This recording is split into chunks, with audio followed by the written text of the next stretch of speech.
रेवाड़ी में आम आदमी पार्टी के उम्मीदवार सतीश यादव ने विधानसभा क्षेत्र में कई कार्यक्रम किए और जनता से सीधी मुलाकात की।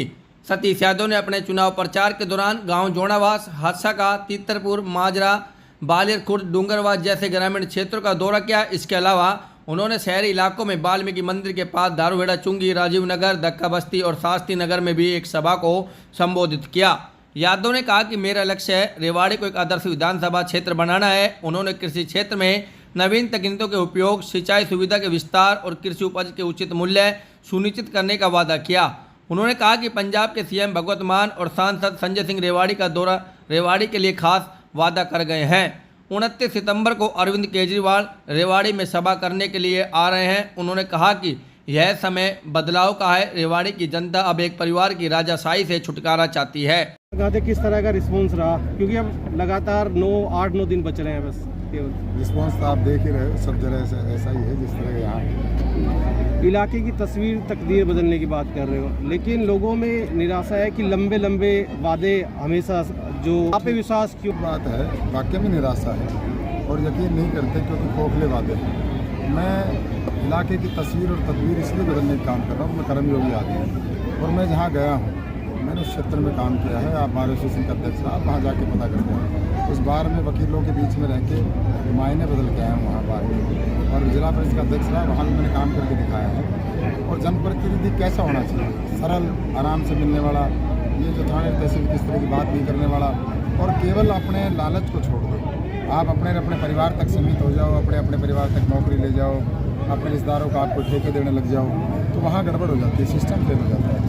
बहुत पैसा है, ऐसा नहीं है सिस्टम में पैसा नहीं है, लोग इतना टैक्स पे करते हैं। भारत आज के दिन गरीब देशों की संख्या में नहीं है, भारत देश अमीरों की संख्या है, लेकिन हम उसको कहीं ना कहीं गरीब इसलिए कर देते हैं। जो भ्रष्टाचार का जो दीमक है वो निरंतर जो गरीबों की आत्मा को जो कचोट रहा है, जो खा रहा है, अगर उस पर अंकुश लगा दिया जाए तो आप यकीन मानना पैसे की कहीं कोई कमी नहीं, कहीं भी नहीं है। बीजेपी ये कह रही है कि उन्होंने अंकुश आपके सामने है जो लगा दिया, फिर ये हालात क्यों हैं? मैं उन पर कोई आरोप क्या लगाऊँ? आप अभी थोड़ी देर पहले सवाल कर रहे थे, मेरा जवाब उसी में है कि फिर बीजेपी की जनता क्यों नहीं विश्वास कर रही? उनका 10 साल से शासन है, वो हम सब ने देख लिया है, तो इसलिए वो आप इतनी कह सकते कि उन्होंने लगा दिया। कई जगह हम देख रहे हैं सतीश यादव नहीं, भावुक नहीं हो जाता, दिल का दर्द में ब्याह करता हूँ, तकलीफ में आता हूँ। तकलीफ अब ये देखो, आपके पड़ोस में झोड़ है, इसकी सोचता हूँ इस झोड़ को कैसे ठीक कराऊँ। वाकई में ये सब मतलब मैं आज इनको कोई वादा नहीं कर रहा कि मैं कल इसको ठीक करा दूँ, लेकिन मेरे जहन में है। मेरा एक स्कूल है यहाँ पड़ोस में, जाइए, मैं कभी उसमें बारात जब यहाँ लेके आया तो उसमें मेरा वो जो क्या बोलते हैं उसको, गौरवा जो है मेरा उसी में हो जाता। आज अगर कोई हमारे यहाँ कोई आ जाए दोबारा बारात तो उसमें बैठने की भी जगह नहीं है, उसमें पानी भरा हुआ है, सांप तक उसमें आ जाते हैं। तो सतीश यादव इन सब व्यवस्थाओं को लेकर भावुक हो जाता है। चुनाव बयान दिया, शायद आपने सुना भी होगा वो जी। मैं ऐसे लोगों को ध्यान सुनता नहीं, मैं सुना है कि नहीं समझता। वो माफिया कैप्टनाइजेशन खुद है, 367 उसी के गाँव के कह रहे, मेरे गाँव का तो कोई आरोप तो लगाए, मैं जहाँ रह रहा हूँ वो कोई आरोप लगाए। कैप्टनाइजेशन क्या कहता है उससे मुझे परवाह नहीं है। वो खुद जो 367 एकड़ ज़मीन जो उन्होंने गांव में कब्जा रखी है, अपने उसके खुद के गांव के जाके शिकायत कर रहे हैं। मेरे गांव के एक व्यक्ति को बोले, सतीश यादव ने हादसा काम में खड़ा हूँ, कोई मेरे ससुराल के एक तो बोले, उसके ससुराल में जाके पता कर लो।